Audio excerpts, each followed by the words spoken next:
ভাই আপনাদের সাথে একটা সিক্রেট শেয়ার করব আজকে।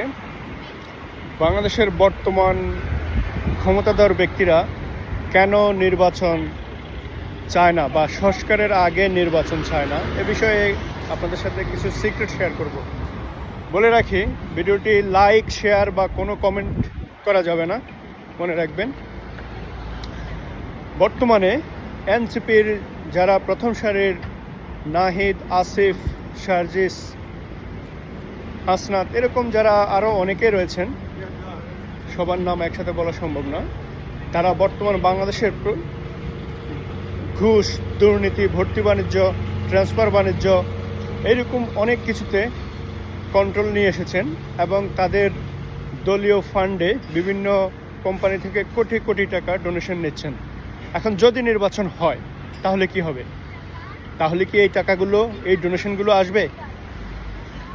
আবার ধরুন, তাদের একটি কলে কিংবা তাদের আত্মীয় স্বজনরা, যেমন আমাদের শ্রদ্ধেয় উপদেষ্টা আসিফ সাহেবের বাবারও অনেক কেলেঙ্কারি উঠে এসেছে মিডিয়ার মাধ্যমে বা সোশ্যাল মিডিয়ায়।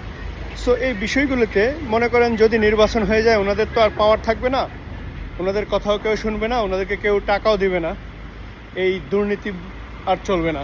সো সেই জায়গাতে ওনারা নির্বাচন চায় না আসলে, বা বর্তমান যারা উপদেষ্টারা আছেন ওনাদেরও আসলে ভ্যালু নাই। সো দিন যদি বাড়াতে হয় তাহলে অবশ্যই আগামীতে বিএনপি ক্ষমতায় আসবেই। নির্বাচন হলে সেখানে প্রতিদ্বন্দ্বিতা করবে জামাত।